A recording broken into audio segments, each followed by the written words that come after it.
이 교회절기로 성령 강림절입니다. 성령께서 강림하신 날을 기념하는 절기입니다. 성령 강림은 아담 이후로 일어난 가장 중요한 사건입니다. 성령 강림절이라 이렇게 이름을 붙였어요.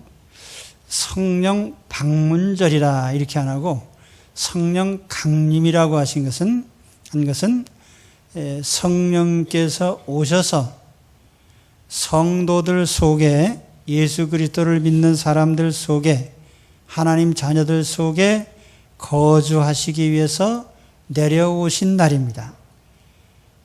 그래서 예수 그리스도를 믿는 사람들 속에 성령님이 오셔서 거주하고 계셔요. 거주하시기 위해서 오신 날입니다. 이 성령이 거주하신 것은 성경 역사에서는 매우 중요해요.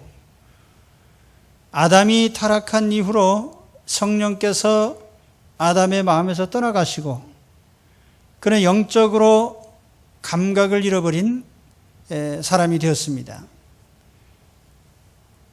그래서 성령이 떠나가셔서 영적으로 어두워졌던 그 인류에게 이제 성령이 다시 오셔서 그 안에 거주하심으로 이제 다시 영의 사람이, 하나님의 성령의 사람이 된 것입니다.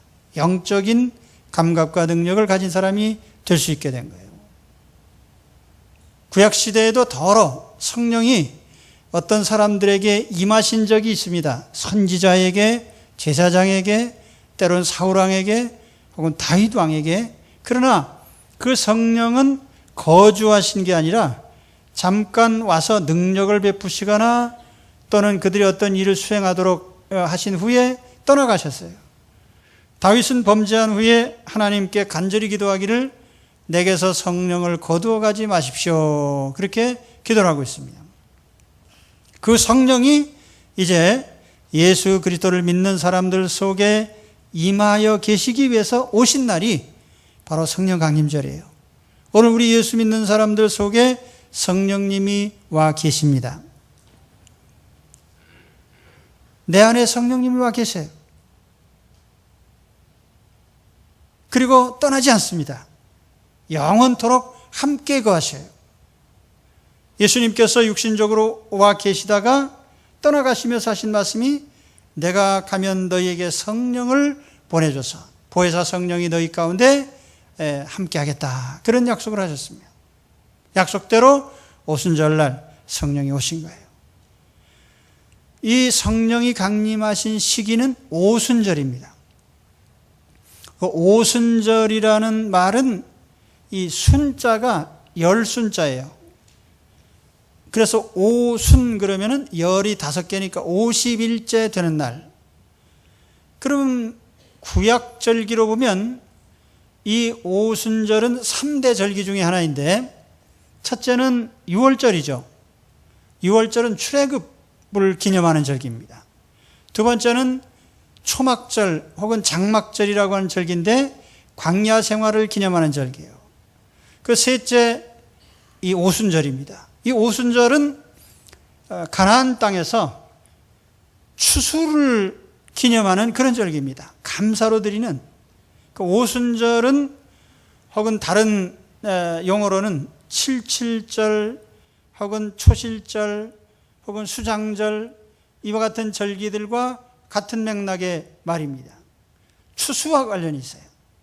그 추수와 관련이 있다는 건 뭘 의미하냐면은 고린전서 15장에 예수님은 부활의 첫 열매다. 우리가 추수할 적에 첫 열매를 거두면 이어서 다른 열매들도 거두게 됩니다. 그럼 예수님이 부활의 첫 열매가 되심으로써 그 이어서 오는 성도들도 이제 추수를 하게 된 거예요. 영적인 구원, 육신의 구원을 완성하게 됐다 그 말입니다.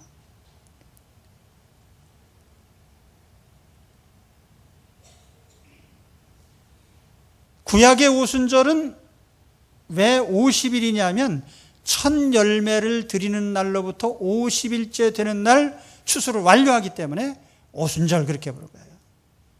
그러면 신약의 오순절은 예수님이 부활하신 날부터 계산해서 50일째 되는 날이에요. 그러니까 예수님이 첫 열매시고 이어서 50일째 될 때에 온 성도들이 다 부활의 능력을 가지게 되는데 바로 성령이 오심으로써 가능하게 된 거예요. 그러니까 오순절은 바로 이와 같이 추수가 완료되는 의미 있는 절기에 이 추수를 위해서 성령이 오셨다는 뜻입니다. 또 성령이 오신 장소는 성도들이 모인 곳에 성령이 임하셨어요. 그들이 다 같이 한 곳에 모였더니, 예루살렘 성전에 성령이 임하시지 않았어요? 그 거창하고 화려한 집에 성령이 오신 게 아니에요. 어느 장소인지도 모르는, 그래서 흔히 우리가 말하길 마가의 다락방 그렇게 얘기합니다만은, 그 어느 장소, 그 특별한 장소가 아니에요. 중요한 건 뭐냐면 거기에 하나님 자녀들 성도들이 모인 그곳에 성령이 임하신 것입니다. 누구에게요? 예수님을 믿는 사람 그 무리 속에 성령이 오셨어요. 성령이 오신 것은 어느 건물에 오신 것이 아니고 지역에 오신 것이 아니고 장소에 오신 것이 아니라 바로 성도들 자신 속에 성령이 오신 겁니다. 성도들 마음이 성전이 된 거예요. 이제는 돌로 만든 집이나 화려한 집이 하나님의 영이 거하시는 곳이 아니라 우리 성도들 마음이 거처가 돼요. 그래서 성경은 말씀하기를 너희는 성령이 거하는 전인 줄 알지 못하냐. 우리가 하나님의 영이 우리 안에 거하고 계십니다. 자, 오른손을 들어서 가슴에 한번 대보세요. 성령이 내 마음에 거하시는 것이 느껴집니까? 예. 성령님이 거하시는 곳이 이제는 성전도 아니고 세상 어떤 건물도 아니고 장소가 아니라 바로 성도들 자신, 교회 공동체, 그 심령 속에 성령이 임하신 것을 우리는 감사합니다. 따라합시다. 성령님이 내 마음에 계십니다. 그 성령이 강림하신 결과로요.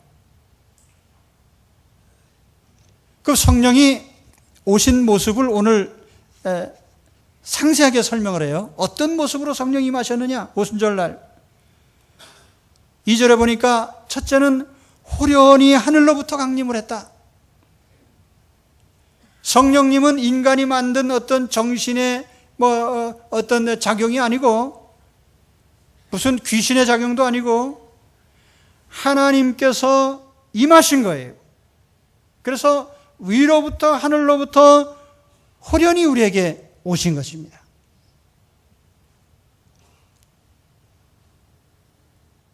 예수님께서 마치 사람의 몸을 입고 오셨듯이 성령님께서도 하늘로부터 오신 분이에요.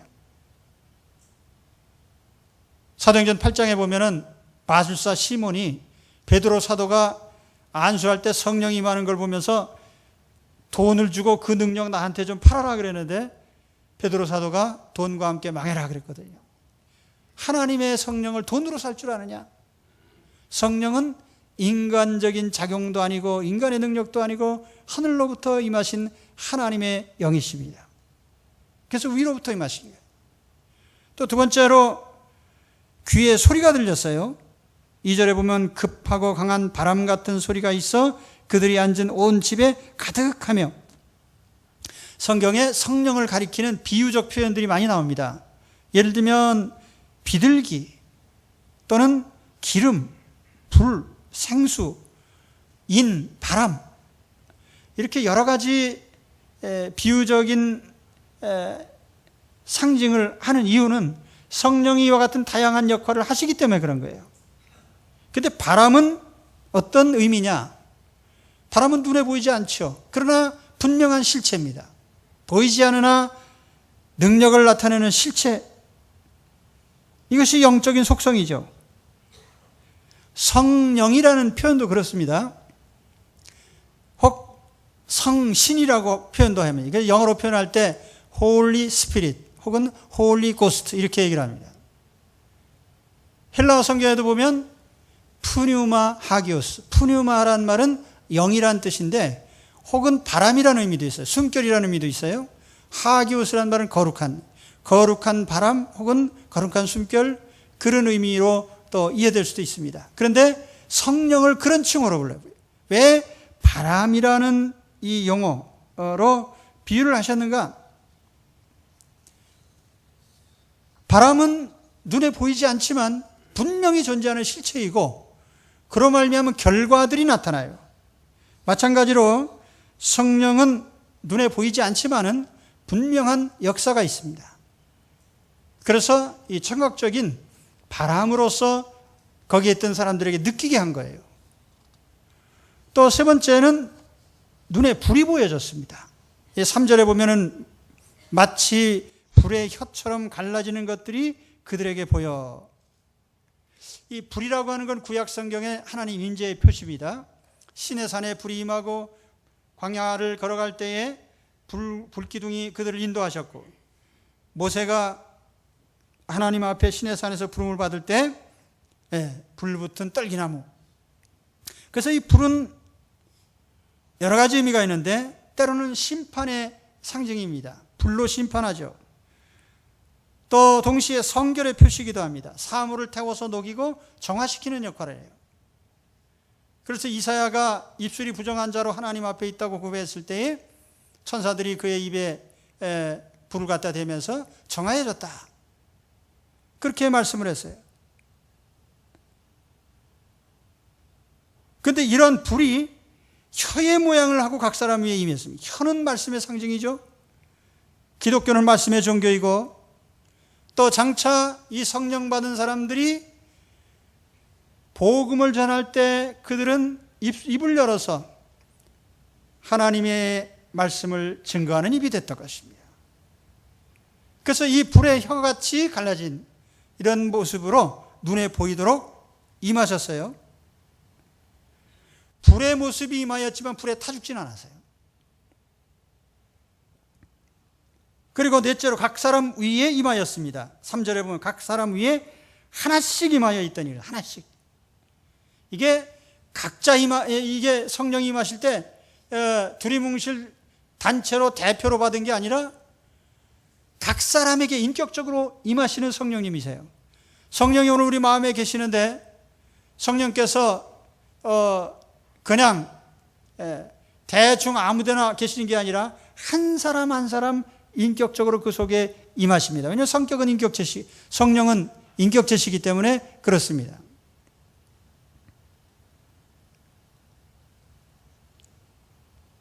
오늘 성령께서 우리 마음에 이와 같이 인격적으로 임하여 계시고 우리 안에 거주하시면서 지금 우리와 함께 하십니다. 이 성령이 임하시는 모습을 이렇게 특징적으로 표현한 것은 성령께서 이와 같이 다양하게 어떤 역사를 하실 것을 예고하신 것이죠. 그럼 성령 강림으로서 어떤 결과가 나타났냐? 첫째로는 복음 전파가 시작이 됐습니다. 일찍이 주님이 이런 말씀하셨죠. 요한복음 15장 26절에 보면 내가 아버지께로서 너희에게 보혜사 곧 아버지께로서 나오시는 진리의 성령이 오실 때 그가 나를 증거하실 것이요. 또 주님이 승천하기 직전에도 같은 말씀하셨어요. 사도행전 1장 4절에 보니까 그들이 1장 8절이죠. 오직 성령이 너희에게 임하시면 너희가 권능을 받고 예루살렘과 온 유대와 사마리아와 땅끝까지 이르러 내 증인이 되리라. 그래서 사도행전이란 기록은 무슨 기록이냐면 성령을 받고 나가서 복음 전한 기록이 사도행전이에요. 그래서 여기 복음을 전한 것이 성령 받는 데서부터 시작이 된 겁니다. 그 오순절날 받은 가장 큰 표적이 방언이죠. 거기 모였던 사람들이 다 방언을 하게 됐습니다.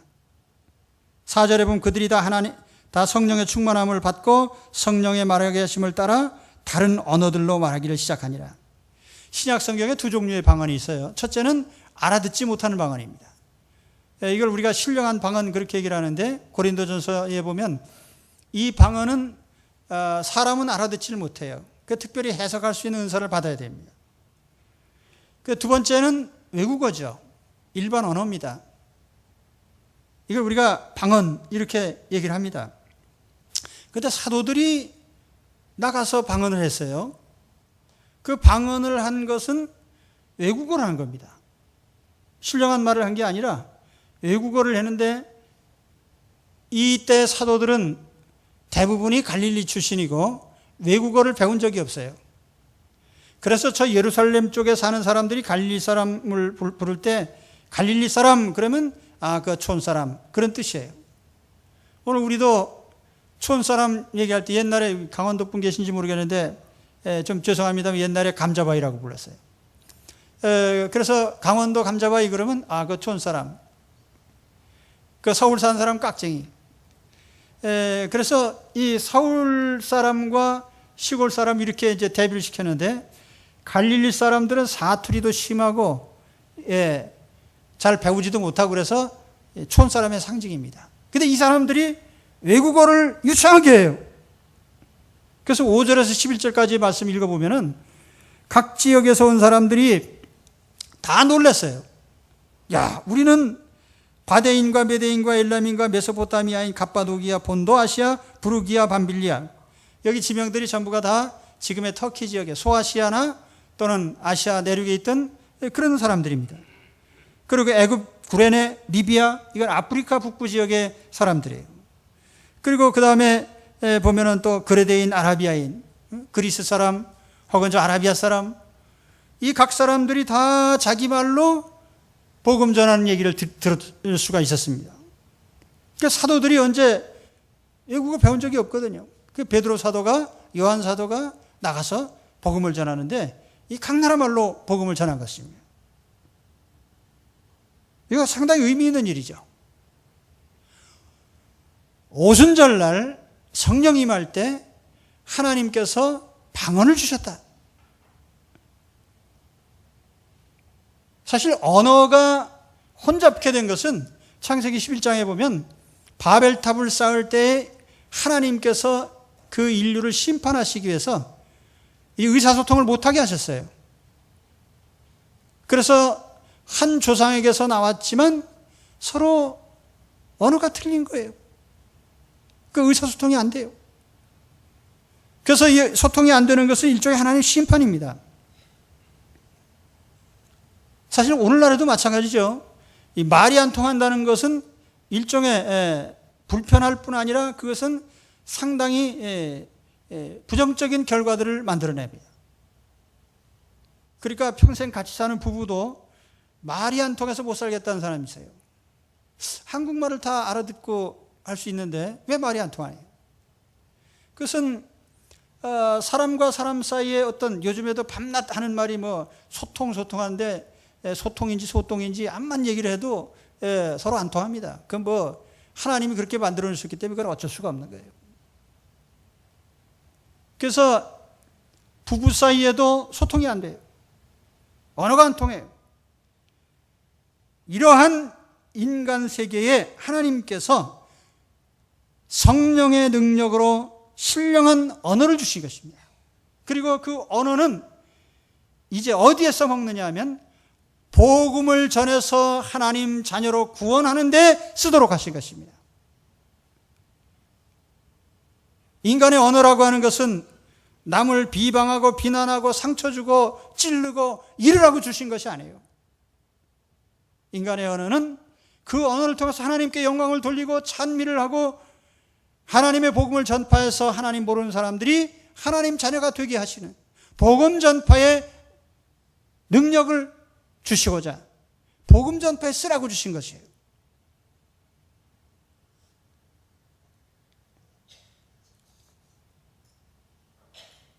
우리가 예수 그리스도 안에 들어오면 성령을 받고 우리는 신령한 말을 해야 됩니다. 그렇다고 꼭 외국어를 하라든지 아니면 신령한 방언을 하라는 그런 의미보다도 우리의 말과 언어가 하나님의 뜻을 따라서 정당하게 사용돼야 된다는 뜻입니다. 쓸데없는 데 우리 말을 사용하지 말아야 돼요. 남 흉보는 데 쓰지 말고 마음 상하게 하는 데 쓰지 말고 낙심케 하는 데 쓰지 말고, 그래서 후회할 말을 하느니 차라리 벙어리가 되는 것이 낫습니다. 그래서 성령 받고 우리는 신령한 언어의 사용자가 되어야 됩니다. 말 한마디로 낙심한 사람을 위로하고, 말 한마디로 귀신을 쫓아내고, 말 한마디로 생명을 살리는 사람들이 되십시오. 그래서 이 성령이 우리에게 임하신 언어적인 혁명을 가져왔단 말이에요. 우리 말을 하나님께서 권세 있게 써서 영혼을 살리는 데 쓰도록 하신 것입니다. 그래서 성령 강림은 복음 전파의 계기가 되었어요. 또 둘째로는 성령 강림으로써 우리의 구원이 완성된 것입니다. 성령 충만한 능력과 인격의 변화를 가져오게 된 거예요. 오늘 말씀에 보면은 저희가 충만함을 받고 그랬죠. 충만함. 이 충만이라는 것은 표현하면은 차고 넘치는 거예요. 그릇에 물을 부으면은 가득 채워지고 채워지면 넘쳐나게 되죠. 성령 충만하게 되면 어떻게 되느냐? 성령 충만하게 되면 이제는 내가 나를 움직이지 않고 성령이 움직이는 사람이 되는 것입니다. 오늘 말씀 13절에 보면 유대인들이 조롱을 했어요. 저 사람들이 무슨 새술을 먹었길래 저런 이상한 소리를 하나? 그러니까 저쪽 아시아나 아프리카나 아라비아나 뭐 이런 데서 온 사람들은 이게 자기네 나라 말을 하니까 알아듣는데, 거기는 유대인들이 들을 때는 이게 쌀라쌀라 하는데 이게 무슨 말이냐 이거예요. 이 사람들이 무슨 술을 먹었냐? 우리가 아는 포도주도 아니고 맥주도 아니고 소주도 아니고 이게 몇 놈의 술이냐? 근데 유대인들은 통상 절대로 낮에 술을 먹지 않죠. 절기에, 특별히 절기에 술을 먹지 않아요. 아침부터 술 먹는 사람 없어요. 근데 여기 유대인들이 새술에 취했다라고 한 것은 여기 사도들이 성령 받고 나서 말하는 모습이 아주 이상하거든요. 근데 사실은 술 취하는 거하고 성령 충만한 거하고는 약간 비슷합니다.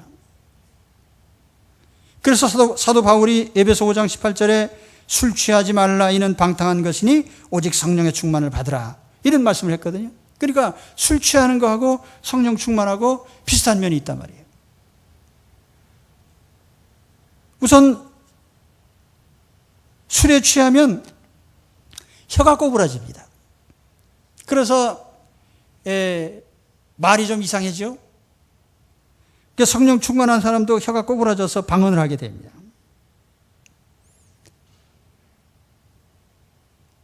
술 취한 사람이 술이 시키는 대로 말하듯이 성령 충만한 사람은 성령이 시키는 말을 하게 되는 겁니다. 또 술 취한 사람은 갑자기 능력이 생겨서 용감해집니다. 그러니까 평소에 아주 부끄러운 사람이 술을 취하면은 아주 길가에도 딱 들어놓아서 편안하게 계십니다. 누가 나를 데려가겠냐. 그리고 참 형편없는 사람이 술에 취하면은 경찰서 앞에 들어놓아갖고 경찰서장 나와라 그러면 삿대질하고 엄청 용감해져요. 근데 성령 충만한 베드로도 그가 성령 충만 받기 전에는 겁이 나가지고 예수님 모른다고 부인을 했는데, 성령 받은 후에는 그가 누구 앞에 서든지 담대해졌어요. 내가 너희들 앞에서 하나님의 말씀을 듣는 게 옳으냐? 너희 말을 듣는 게 옳으냐? 사도 바울도 보면은 법정에서 신문 받을 때도 항상 담대하게 복음을 그들에게 재판장에게 증거를 했단 말이에요. 성령 충만 받으면 굉장한 능력이 나타나요. 귀신이 쫓겨가고 평생 걷지 못하던 사람이 뻘떡 일어나 걷고, 심지어는 손수건만 갖다 놔도 병자들이 고침받는 놀라운 역사들이 일어나는 겁니다. 성령 충만할 때. 당연히 이러한 결과로서 우리 속에 인격적인 변화가 다가옵니다. 성령 충만하면. 그래서 우리가 주의 일을 하는 것도 사람의 힘으로 하면 안 되고 성령 충만의 능력으로 해야 돼. 고린도전서 12장에 보면 하나님이 주의 일을 할 수 있도록 갖가지 능력을 주십니다. 하나님은 저에게 말씀을 전할 능력을 주셨는데 가만히 생각해 봐도 참 신기합니다. 내가 매주 이 말씀을 들고 서서 외치는 것이, 근데 매주 내가 외쳐도 이게 지난주에 한 말씀과 똑같다고 느껴본 적은 없습니다. 하나님께서 그런 마음을 주시기 때문에 내가 매주 하지. 그렇지 않으면 세상 연설 같으면 이렇게 하겠습니까?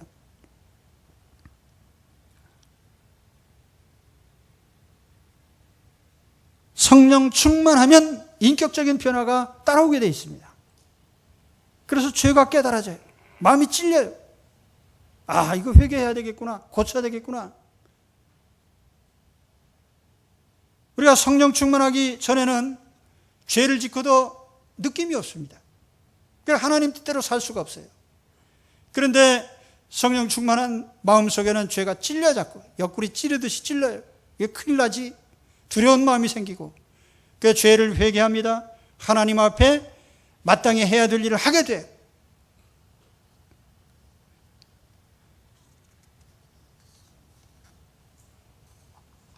생각이 바뀌고 가치관이 바뀌고 사상이 바뀌고 언행이 바뀌고 대인관계가 변화되고 가정생활이 바뀝니다. 성령 충만한 사람입니다. 여러분, 사람이 바뀌는 것이 쉬운 일입니까? 우리 속담에 3살적 버릇이 80살까지 간다. 그리고 제 버릇 개주냐? 제 버릇 개준 사람을 난 본 적이 없어요. 좀처럼 안 고쳐져요. 버릇 하나 고치기도 힘든데 사람이 마음을 바꾸는 것은 얼마나 힘든지 몰라요. 그런데 성령이 오시면 우리의 심령이 변화되게 되어 있습니다. 여러분, 가까운 남편이나 아내나 자녀들이나 부모님들이나 바뀌지 않는 마음이 있다면요, 성령님께 도움을 구하십시오. 이 마음 좀 바꿔주세요. 이 생각 좀 바꿔주세요. 이 가치관 좀 바꿔주세요.